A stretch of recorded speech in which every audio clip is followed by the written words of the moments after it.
Hey Travis, you ready for the kids' corner? How does one get ready for listening to the radio? I don't know. I guess it's different for everyone. Well, I'm always ready to listen to the kids' corner, Joel. Good, because it's starting now. Ah, ladies, Ivy and Hope. Welcome to my manor house. I'm so glad you accepted the invitation. We wouldn't miss it for the world, Lord Jacobs. Indeed not. Oh, and my father and mother send their regrets for being unable to attend. Not at all, not at all.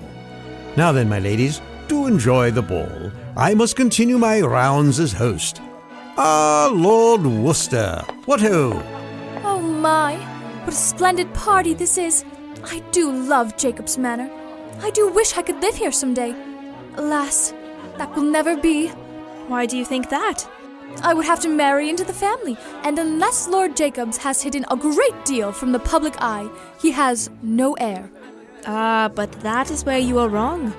You mean to say he has children? Not at all. But I have it on good authority that he has a distant cousin who is in line to inherit this house, and all the lands attached. Truly? Well, he's probably an older gentleman then. Someone who walks with a cane and smells of prunes. How terrible of you, Ivy. You really mustn't speak ill of the house in which you are a guest. Come now, let us go see who is in the drawing room. Oh my, this is a bit stiff, don't you think? Shh. Perhaps it will get better soon.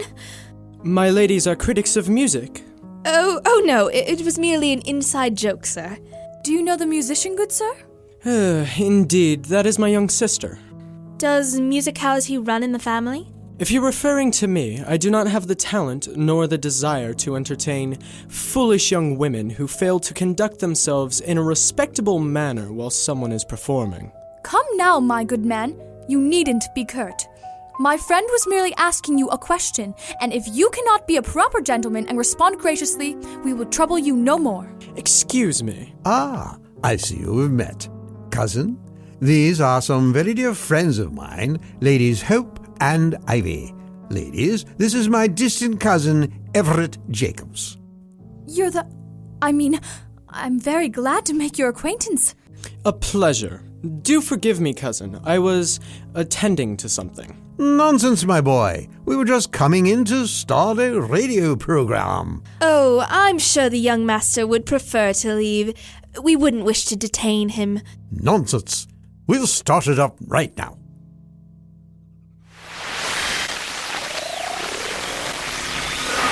So, if the song goes 1, 2, 3, 1, 2, 3, you can waltz to it? Yeah, like this.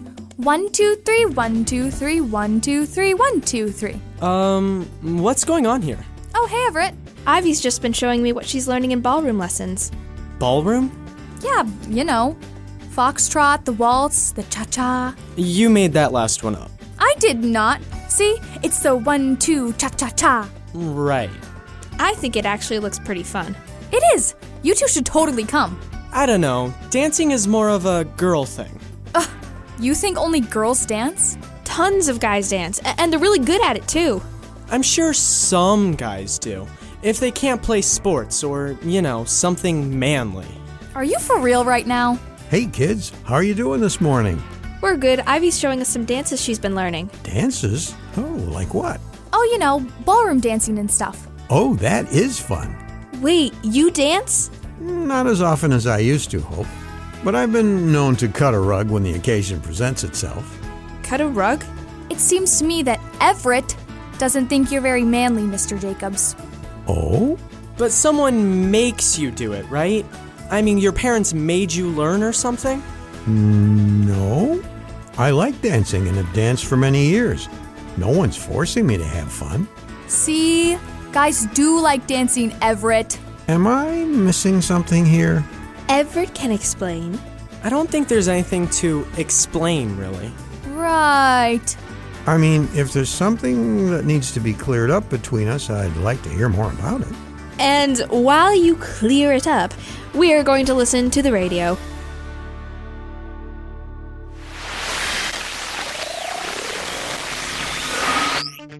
So, Everett, Are you going to come to ballroom class now that Mr. Jacobs set you straight? Nobody set me straight. Oh, so you still think that guys who dance aren't manly?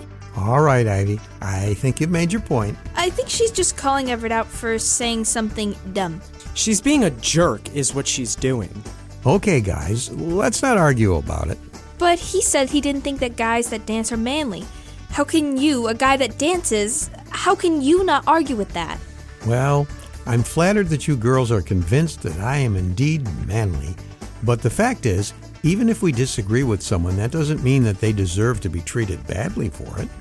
Oh, well, I don't know if I'd say I was treating Everett badly. I'd like to hear what you would call it, Ivy. Regardless of what anyone calls anything, we need to ask ourselves if we are being kind and loving to each other right now. Loving? That's right. In Matthew 22:39, Jesus made it very clear that loving each other is one of God's greatest commandments. So if we find ourselves not being loving, that would seem to me that we've got a bigger problem than whatever else we're dealing with. Right, but does that mean if someone's wrong, we just let them be wrong? Not necessarily. God does want us to help and correct each other if we need to. 2 Timothy 3:16, Matthew 18, and other places in the Bible tell us that there will be times when we will have to confront those who are not doing what is right. But at the same time, it also says in passages like 1 Corinthians 13, 2 Timothy 2, and Ephesians 4:15 that we need to be loving when we do this. Okay, yeah, that makes sense, but there are a lot of people who just don't listen unless you yell at them and stand up for what you believe. You know I'm still here, right? Oh, no, I wasn't. I know what this might look like, but seriously, I wasn't talking about you, Everett. I admit there are people, not Everett, that still won't listen and are just looking for a fight. But even if you do yell at them, and even if you put them in their place and make them look like a fool with clever words or harsh tones, is that something that makes God look good? Or are you just trying to make yourself look good? Can't we do both? Many people have tried, but showing people the goodness of God doesn't play well with making ourselves look better than other people. 1 John 5 tells us that if we really love God, we will do what He tells us to, and it's by showing God's love that we will overcome the wrong in the world. This is a lot, Mr. Jacobs. Do you have a drama script to help us understand a little better? I think I might be able to dig something up. I'll be right back. And we'll listen to the radio while we wait.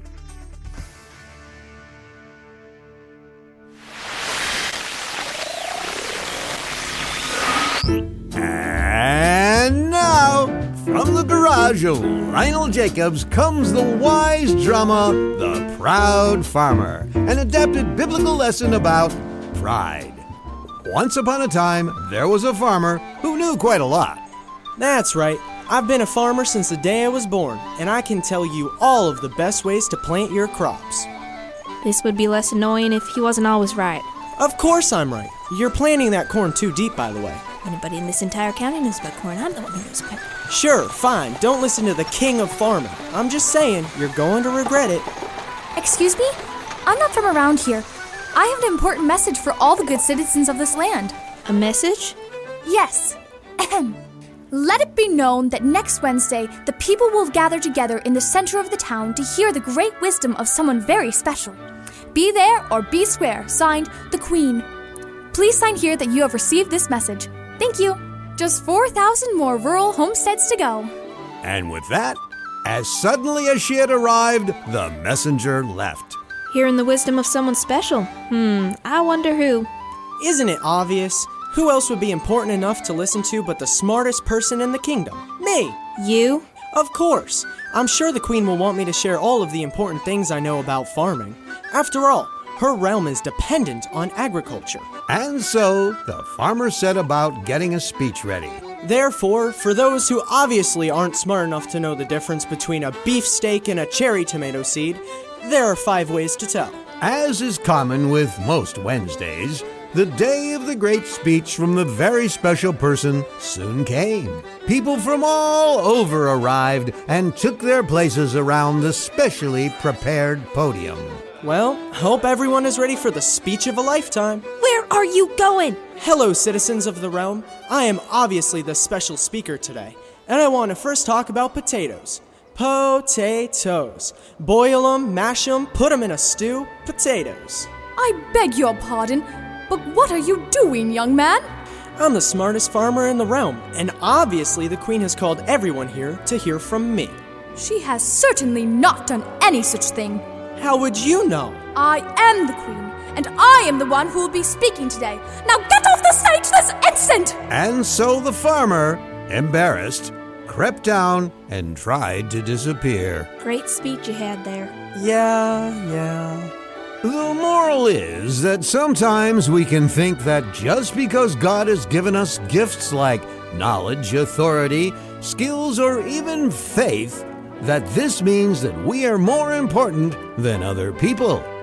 This simply is not true, and God has promised that if we try to make ourselves out to be better than others, He's going to make sure we learn otherwise, and that can be pretty embarrassing.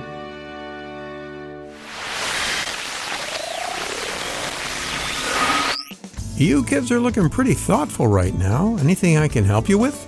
Not me. I was just thinking about all the stuff we've been talking about this morning. You're still thinking about going to dance class? Not that, Everett. I meant the stuff about treating people nicely, even if they are wrong or think differently than me. Oh, right. I'm not really sure how the drama fits in with all of that. Hope's right. I mean, sure, being proud isn't good, but what does it have to do with showing God's love to people who we argue with? I'd say it has everything to do with it. Love is the opposite of pride. Love is serving others and wanting the best for them. Pride is wanting others to serve you and only thinking about what's best for yourself. Oh, so it's being selfish. Right. And when you only think about yourself, people eventually stop listening to what you have to say. And that can be a problem when you try to tell others about Jesus and what He's done for the world. Oof, not good. But there's something even worse than that about pride. What could be worse?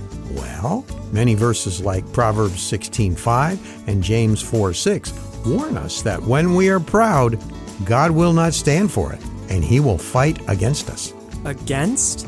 Like He's our enemy? Well, if you start thinking that what you think is more important than what God thinks, and making yourself out to be more important than He says you should, It's like you're saying you're more important than God.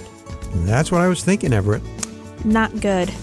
I guess that's something I need to change then, huh? I think we all do. It's an easy thing to fall into. But if we ask God to help us live for Him and to be humble, He'll help us. Kind of like we've been talking about for the past couple of weeks. Almost like it's all connected. Oh, there's my mom. Are you sure you won't come along to ballroom class, Everett? I'm good. All right. Let me know if you change your mind. Come on, Hope. See you guys later. Bye, girls. So, Mr. Jacobs, is dancing really fun? Well, one way to find out, Everett. Yeah, I'll think about it. Thanks for talking it over with us. No problem. Mind hitting the radio on your way out? Sure.